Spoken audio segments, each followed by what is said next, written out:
Hi കൂട്ടുകാരെ, പുതിയൊരു വീഡിയോയിലേക്ക് എല്ലാവർക്കും സ്വാഗതം.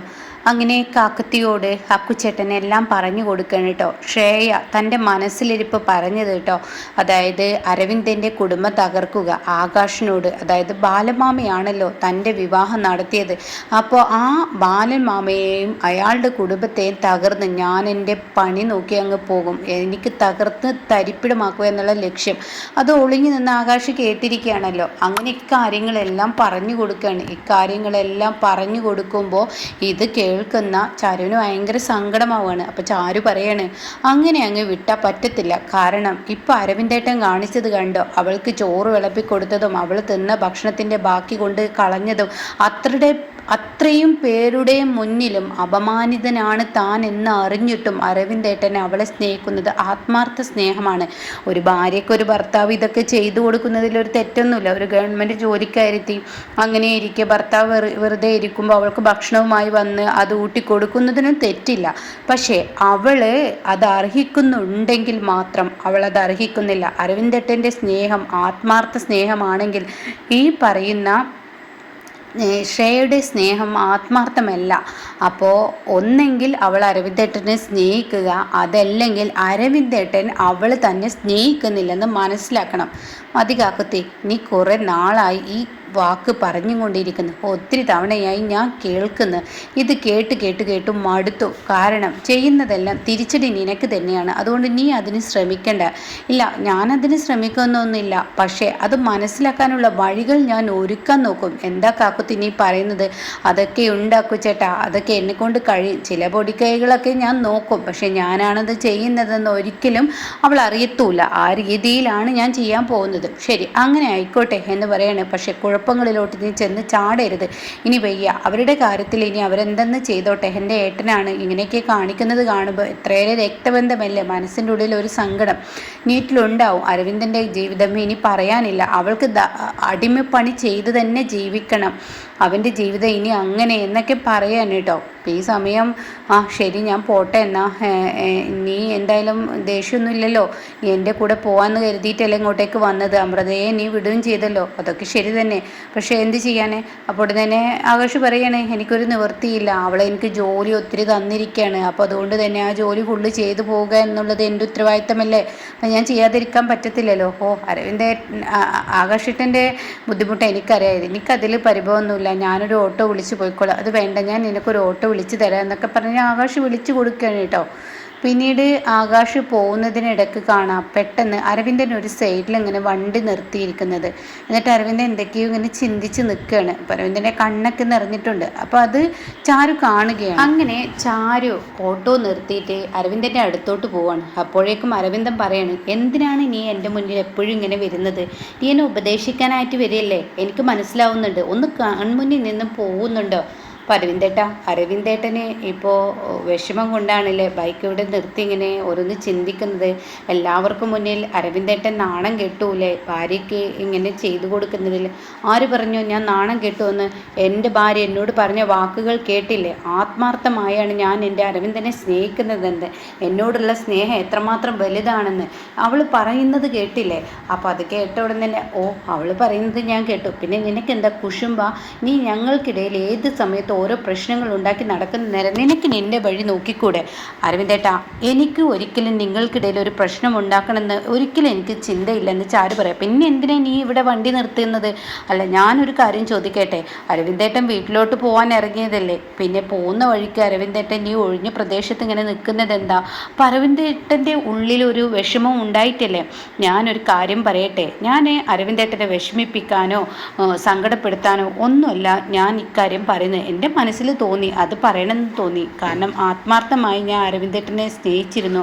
അങ്ങനെയുള്ള മനുഷ്യൻ ഒരു പെണ്ണിന് മുന്നിൽ ഇങ്ങനെ മുട്ടുകുത്തി നിൽക്കുന്നത് കാണുമ്പോൾ എനിക്ക് വിഷമമുണ്ട്. പക്ഷേ എനിക്ക് വിഷമമുണ്ടെന്ന് പറയുമ്പോഴും അത് ആത്മാർത്ഥമായി തിരിച്ച് സ്നേഹിക്കുന്ന ഒരു പെണ്ണിന് മുന്നിലാണെങ്കിൽ കുഴപ്പമില്ലായിരുന്നു.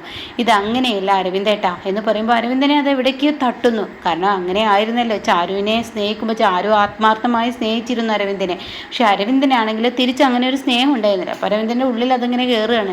അപ്പോൾ ഈ സമയം ഞാൻ ശ്രേയയുടെ കാര്യമാണ് പറഞ്ഞത്. കാരണം ഈ പറയുന്ന ശ്രേയ ഒരിക്കലും ആത്മാർത്ഥമായി അരവിന്ദേട്ടനെ സ്നേഹിക്കുന്നുണ്ടെന്ന് എനിക്ക് തോന്നുന്നില്ല. പക്ഷേ അരവിന്ദേട്ടൻ ആത്മാർത്ഥമായി തന്നെ ശ്രേയയെ സ്നേഹിക്കുന്നുണ്ട്. നീ എന്താ പറഞ്ഞു വരുന്നത്? ഞാൻ എൻ്റെ ഭാര്യയ്ക്ക് കുറച്ച് ചോറ് കൊണ്ടുകൊടുത്ത് അത് വിളമ്പി അത് എടുത്തു വെച്ചതാണ് എനിക്ക് ഇത്ര വലിയ കുറ്റം.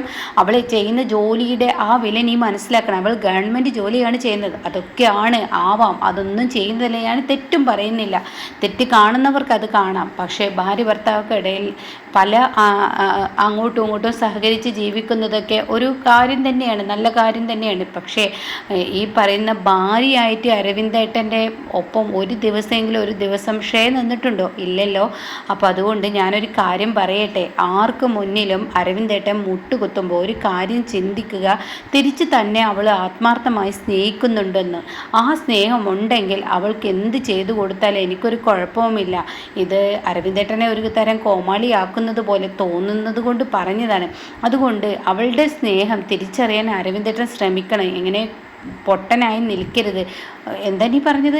അല്ല, അരവിന്ദേട്ടൻ പൊട്ടനുണ്ടല്ല, പക്ഷേ ഇപ്പോൾ ഒരു കൊച്ചു കുഞ്ഞിൻ്റെ മനസ്സ് പോലെ ഒന്നും അറിയാത്തൊരു പൊട്ടനെ പോലെ നടക്കുന്നത് കൊണ്ട് പറഞ്ഞതാണ്. എനിക്ക് പറയാനുള്ളത് പറഞ്ഞു. ഇത് വേണമെങ്കിൽ സ്വീകരിക്കാം, അല്ലെങ്കിൽ തള്ളിക്കളയാം എന്ന് പറഞ്ഞിട്ട് ചാരു അങ്ങ് പോവുകയാണ് കേട്ടോ. അപ്പോൾ അരവിന്ദ എങ്ങനെ ചിന്തിക്കുകയാണ്, അവൾ പറഞ്ഞതിൽ കുറച്ചൊക്കെ കാര്യമുണ്ടെന്ന്. എന്നാൽ ഈ സമയം തൻ്റെ വീട്ടിലെത്തിയിരിക്കുകയാണ്. അപ്പോൾ വീട്ടിലെത്തിയിട്ട് ഉടൻ തന്നെ ചോറും കറികളൊക്കെ കൊടുത്തയച്ചിരിക്കുകയാണ്. അപ്പോൾ തൻ്റെ മകനെ വിളിച്ച് നോക്കുകയാണ് ഹേമ, എന്തായി അവിടുത്തെ വിവരങ്ങൾ എന്നറിയാൻ. അപ്പോൾ ഉടൻ തന്നെ തൻ്റെ മകനെ വിളിക്കുകയാണ്. അപ്പോൾ ഉടൻ തന്നെ മകൻ പറയുകയാണ്, ഞാൻ മാഡത്തിന് ചോറ് കൊടുത്തു, കുഴപ്പമൊന്നുമില്ല എന്നൊക്കെ ഇങ്ങനെ പറയാണ്. ഈ സമയം ഉടൻ തന്നെ മകളോട് പറയണം, മോളെ നീ ഇപ്പോൾ ചോറ് കൊടുത്തയച്ച് എന്തായാലും ഷേക്ക് നല്ല ഇഷ്ടപ്പെട്ടു എന്ന് തോന്നുന്നു, നമുക്കൊന്ന് വിളിച്ച് നോക്കാമെന്ന് പറയണം. അപ്പോൾ ഉടൻ തന്നെ രമേശൻ പറയണേ, ഇതിപ്പോൾ എങ്ങനെ സംഭവിച്ചു? ഇവൾ കൊടുത്തയച്ച ഭക്ഷണം വായിൽ കൊടുക്കാൻ കൊള്ളത്തില്ല, പിന്നെ ഇതെങ്ങനെ സംഭവിച്ചു? എനിക്കൊന്നും മനസ്സിലാവുന്നില്ല എന്നിങ്ങനെ ചിന്തിക്കുന്നുണ്ട് കേട്ടോ. അപ്പോഴാണ് ഷേക്ക് വിളിക്കുന്നത്. അപ്പോൾ ഷേക്ക് വിളിക്കുന്ന സമയത്ത് സ്പീക്കറിലിട് എന്ന് ഹേമ പറയുന്നുണ്ട്. അങ്ങനെ സ്പീക്കറിലിടുകയാണ്. അപ്പോഴാണ് ചാരു കയറി വരുന്നത്. അപ്പോൾ ചാരു ഇവരുടെ സംസാരം കേൾക്കുകയാണ്. അപ്പോൾ ശ്രേയ, മോന് ചോറുമായി വന്നോ? വന്നിരുന്നു, മുത്തിന് ഇഷ്ടമായ ചോറ്. പിന്നെ ഞാൻ ഇന്നേ വരെ എൻ്റെ ജീവിതത്തിൽ ഇങ്ങനെ ഒരു ഭക്ഷണം കഴിച്ചിട്ടില്ല. അത് കേൾക്കുന്ന രമേശ്, ഇതിപ്പോൾ പറ്റിയത്, ഇതിപ്പോൾ എവിടെയാണ് സംഭവിച്ചത്? എൻ്റെ ഭാര്യ ഉണ്ടാക്കിയ ഭക്ഷണം ഇത്ര വലിയ ടേസ്റ്റോ? അയ്യയ്യേ, അത് വായിൽ വെക്കാൻ കൊള്ളത്തില്ല, ഞാനിപ്പോൾ ഇന്നെടുത്ത് കഴിച്ചതാണ്, കൊള്ളത്തില്ല. പിന്നെ ഇവൾക്ക് എന്താ തെറ്റ് പറ്റിയോ? ഇവളെ കളിയാക്കുകയാണ്. അപ്പോൾ തന്നെ ഇങ്ങനെ നോക്കുന്നുണ്ട് കേട്ടോ ഹേമ തൻ്റെ മകളെ. അപ്പോൾ മകളിങ്ങനെ ചിരിച്ചുകൊണ്ട് നിൽക്കുകയാണ്. എൻ്റെ ആൻറ്റി, ഇന്നേ വരെ ഞാൻ കഴിക്കാത്തൊരു ഭക്ഷണമാണ് ഇന്ന് കഴിച്ചത്. ഒന്നൊന്നര സാമ്പാർ, അതിൻ്റെ കൂടെ അവിയൽ, ഇത് മീൻ വറുത്തത് എന്നൊക്കെ പറയുമ്പോൾ ഇതൊക്കെ നമ്മുടെ ചാരു ഉണ്ടാക്കിയ ഭക്ഷണമാണല്ലോ എന്ന് രമേശ് ചിന്തിക്കുന്നുണ്ട് കേട്ടോ. അപ്പോൾ ഈ ഭക്ഷണത്തിൻ്റെ ഓരോ കറികളും പറയുമ്പോൾ ഉടൻ തന്നെ ഇത് ചാരു ഉണ്ടാക്കിയതാണെന്ന് ഹേമയ്ക്ക് മനസ്സിലായി. അപ്പോൾ ഉടൻ തന്നെ മകളാണെങ്കിലോ അവളിങ്ങനെ തലത് കുനിച്ച് നിൽക്കുകയാണ്. അപ്പോൾ ഉടൻ തന്നെ ഹേമ പറയാണ്, ഫോണ് കട്ട് ചെയ്താളടി അമ്മ, അതിനിത് സ്പീക്കറിലിട്ട് കഴിഞ്ഞ് ഇത് കട്ടാക്കാൻ പറ്റുന്നില്ലല്ലോ, ഈ ഫോണിന് ഇങ്ങനെ ഒരു കുഴപ്പമുണ്ടെന്ന് പറഞ്ഞിട്ട് കട്ട് ചെയ്യാൻ ശ്രമിക്കുന്നുണ്ട്. അപ്പോൾ ഈ സമയം ശ്രേയ, എന്താ നിങ്ങളവിടെ പറയുന്നത്? എന്താ നിങ്ങളൊന്നും മിണ്ടാത്ത്? ഒന്നുമില്ല മോളെ, നീ ഈ ഫോണൊന്ന് കട്ട് ചെയ്യ്, എന്തായാലും ഭക്ഷണം നീ വയറ് നിറച്ച് കഴിച്ചില്ല, അത്ര മതി, സന്തോഷമായി എന്ന് പറഞ്ഞിട്ട് ഹേമ കട്ട് ചെയ്യാണ്. അങ്ങനെ ഹേമ അത് കട്ട് ചെയ്തോടെ തന്നെ ചാരുവിൻ്റെ മുന്നിലാട്ടോ നിൽക്കുന്നത്. അപ്പോൾ ഈ സമയം ചാരുവിൻ്റെ മുന്നിൽ നിൽക്കുമ്പോൾ ഉടൻ തന്നെ രമേശ് പറയണോ, ഞാൻ പറഞ്ഞില്ലേ ഇത് നിന്നെ കൊണ്ടൊന്നും കഴിയില്ല, നീ കൊടുത്തയച്ച ഭക്ഷണമാണ് ഇന്നിപ്പോൾ ശ്രേയ കഴിച്ചിരുന്നെങ്കിൽ അരവിന്ദൻ്റെ ജീവിതത്തിൽ നിന്നും ശ്രേയ എന്നേക്കുമായി പടിയിറങ്ങിയിരുന്നു. ഈശ്വരാധീനം, ചാരുവിനെ അങ്ങനെയോ ഭക്ഷണം മാറ്റി വെക്കാൻ തോന്നിയത്, അല്ല എങ്കിൽ വീണ്ടും ശ്രേയയും അരവിന്ദനും വീണ്ടും പ്രശ്നമായിരുന്നു എന്ന് പറയണം കേട്ടോ. അപ്പോൾ ആ സമയം ഹേമക്ക് അതിലൊരു സത്യമുണ്ടെന്ന് തോന്നുകയാണ്. അപ്പോൾ ഹേമ ഒന്നും മിണ്ടാതെ അവിടെ നിന്ന് പോവാണ്. പിന്നീട് രമേശ് പുറത്ത് നിൽക്കുമ്പോൾ ചാരു രമേശിൻ്റെ അടുത്തോട്ട് ചെല്ലുകയാണ്. അത് ചാരു പറയാണ്, രമേശേട്ടൻ എനിക്കൊരു ഉപകാരം ചെയ്യുമോ? എന്ത് ഉപകാരമാണ് ചാരു ഞാൻ ചെയ്യേണ്ടത്? അത് എനിക്കല്ല, അരവിന്ദനാണ്. അപ്പോൾ അത് കേട്ട ഉടൻ തന്നെ അരവിന്ദനോ? അവർക്കൊന്നും ഞാൻ ചെയ്യുന്ന ഉപകാരത്തിന് യാതൊരു വിലയുണ്ടായില്ല, എന്തിനാ വെറുതെ? അല്ല, രമേശേട്ടൻ വിചാരിച്ചാൽ മാത്രമാണ് ഈ പ്രശ്നത്തിനൊരു പരിഹാരം കണ്ടെത്താൻ കഴിയുള്ളൂ. എന്താ ചാരു നിൻ്റെ പ്രശ്നം?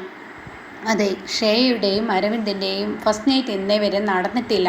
അപ്പോൾ അക്കാര്യം ഇന്നൊന്നും ഇവിടെ അമ്മയുടെ മുന്നിൽ, അതായത് ആൻറ്റിയുടെ അമ്മയുടെ മുന്നിലൊന്ന് അവതരിപ്പിക്കണം. അത് രമേശ് ഏട്ടൻ അവതരിപ്പിച്ചാൽ തീർച്ചയായും അതെല്ലാവരും സ്വീകരിക്കും. അപ്പോൾ അതുകൊണ്ട് ഇന്ന് അവരുടെ ഫസ്റ്റ് നൈറ്റ് നടക്കാനുള്ള ഏർപ്പാട് ഇന്ന് നല്ല ദിവസമാണെന്നും ഇന്നത്തെ ദിവസം അത് നടത്തണമെന്നും എന്നൊക്കെ പറഞ്ഞിട്ട് നമുക്ക് ഇന്നത്തെ ഒരു ദിവസം ഞാനാണ് പറഞ്ഞതെന്ന് അറിയാത്ത വിധത്തിൽ, ഞാനാണെന്ന് അറിഞ്ഞു കഴിഞ്ഞാൽ ഈ വീട്ടിലെല്ലാവർക്കും എന്നോട് വെറുപ്പും വിദ്വേഷമാണല്ലോ, ആർക്കും എന്നെ ഇഷ്ടമില്ല.